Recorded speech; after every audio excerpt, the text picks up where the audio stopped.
क्या आप जानते हैं कि चीन ने कैलाश पर्वत को समझने की कोशिश में एक ऐसी गलती की जिसने उसे हमेशा के लिए डरा दिया? एक ऐसी कीमत चुकानी पड़ी जिसकी उसने कभी कल्पना भी नहीं की थी। कैलाश पर्वत, जो न केवल हिंदू धर्म बल्कि जैन, बौद्ध और तिब्बती धर्मों में भी पवित्र माना जाता है, आज भी विज्ञान के लिए एक अनसुलझा रहस्य है। यह पर्वत न केवल अपनी आध्यात्मिक महत्ता के लिए जाना जाता है, बल्कि इसकी असीम ताकतों और विचित्र घटनाओं के लिए भी बदनाम है। तो आखिर ऐसा क्या है इस पर्वत में जो इसे दुनिया के सबसे रहस्यमय स्थानों में से एक बनाता है? आज हम आपको वो सब बताएंगे जो आपने कभी सुना भी नहीं होगा। कैलाश पर्वत तिब्बत में स्थित है और तिब्बत पर चीन का नियंत्रण होने के कारण चीन ने इस पर्वत पर अपना अधिकार जताने की कोशिश की। पर जब जब चीन ने इस रहस्य को सुलझाने की कोशिश की, तब तब उसे ऐसी अप्रत्याशित और भयानक घटनाओं का सामना करना पड़ा जिसने उसकी हिम्मत तोड़ दी। 1990 और 1996 के बीच चीन ने कैलाश पर्वत पर चढ़ने के लिए कई अभियान भेजे, लेकिन हर बार उन्हें ऐसी अजीबोगरीब परिस्थितियों का सामना करना पड़ा कि इन अभियानों को बीच में ही रोकना पड़ा। क्यों? क्योंकि जिन वैज्ञानिकों को वहां भेजा गया वे वापस लौटे ही नहीं। चीन ने 17 वैज्ञानिकों की एक टीम कैलाश पर्वत की ओर भेजी। यह टीम तिब्बती और जापानी वैज्ञानिकों का एक संयुक्त समूह था। उनका मिशन था कैलाश पर्वत की गहराइयों तक पहुंचकर इसके रहस्यों को उजागर करना। लेकिन जो हुआ वह अविश्वसनीय था। यह टीम कभी वापस नहीं लौटी। जब रेस्क्यू टीम को भेजा गया तो उन्हें केवल ठंड से जमे हुए शव मिले। माना गया कि खराब मौसम और ऑक्सीजन की कमी के कारण इनकी मृत्यु हुई। पर क्या यह पूरी सच्चाई है? शवों के पास मिले कैमरे और उपकरण सब बंद हो चुके थे और कोई जानकारी रिकॉर्ड नहीं हुई थी। इसके बाद भी चीन ने हार नहीं मानी। उन्होंने पर्वत के ऊपर से उड़ान भरने के लिए हेलीकॉप्टर भेजा और यही उनकी सबसे बड़ी भूल साबित हुई। क्या आप जानते हैं कि कैलाश पर्वत के ऊपर से हवाई उड़ानों पर प्रतिबंध क्यों है? क्योंकि यहाँ का वातावरण इतना खतरनाक और अनियंत्रित है कि कोई भी विमान या हेलीकॉप्टर सुरक्षित नहीं रह सकता। लेकिन चीन ने इसे नजरअंदाज कर दिया। जैसे ही हेलीकॉप्टर ने उड़ान भरी, शुरुआत में सब सामान्य लग रहा था। सुंदर और शांत दृश्य देखकर वैज्ञानिक उत्साहित हो गए। लेकिन यह तूफान से पहले की शांति थी। थोड़ी ही ऊंचाई पर पहुंचते ही मौसम ने ऐसा रूप बदला जैसे प्रकृति ने उन्हें चेतावनी दी हो। अचानक से घने काले बादलों ने हेलीकॉप्टर को घेर लिया। बर्फबारी इतनी तेज हो गई कि आगे देख पाना असंभव हो गया। नीचे हिमस्खलन और ऊपर बिजली की कड़क से वातावरण भयावह हो चुका था।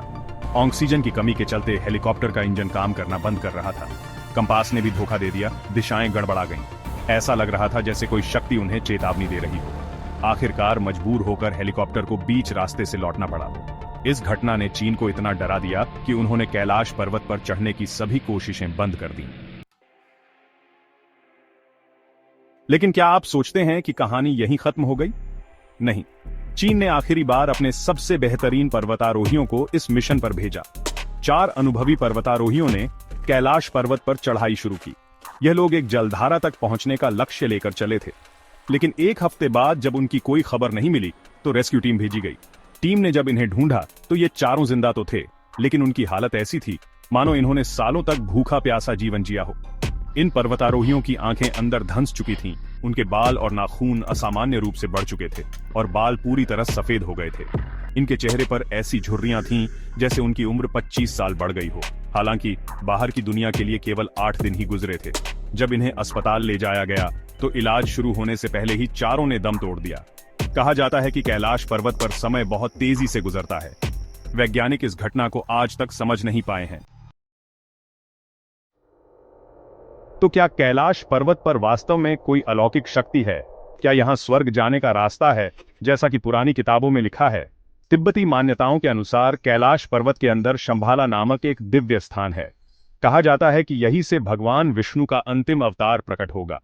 इस पर्वत की परछाई स्वास्तिक का रूप लेती है और रशियन वैज्ञानिकों के अनुसार कैलाश पृथ्वी का एक्सेस मुंडी यानी केंद्र बिंदु है, जहां 10 दिशाएं मिलती हैं।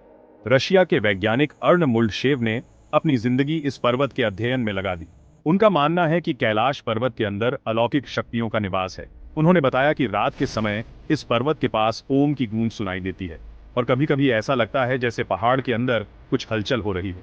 क्या यह भगवान शिव का कवच है जो इस पवित्र स्थान की रक्षा करता है? आज तक केवल एक व्यक्ति 1128 में बौद्ध भिक्षु मेलारेपा कैलाश पर्वत की चोटी तक पहुंच सके, लेकिन उन्होंने इस बारे में कभी कुछ नहीं बताया। उनकी आंखों में ऐसा तेज था जैसे उन्होंने संसार का सबसे बड़ा सत्य देख लिया हो।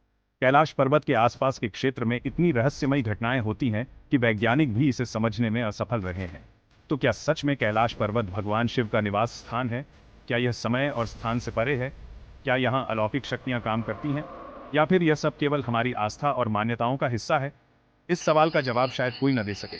लेकिन एक बात निश्चित है, कैलाश पर्वत केवल एक पर्वत नहीं है, यह आध्यात्मिक शक्ति, रहस्यों और ईश्वरीय चमत्कारों का केंद्र है। अगर आपको यह कहानी रोमांचक लगी, तो इसे जरूर साझा करें। याद रखें, ज्ञान बांटने से बढ़ता है।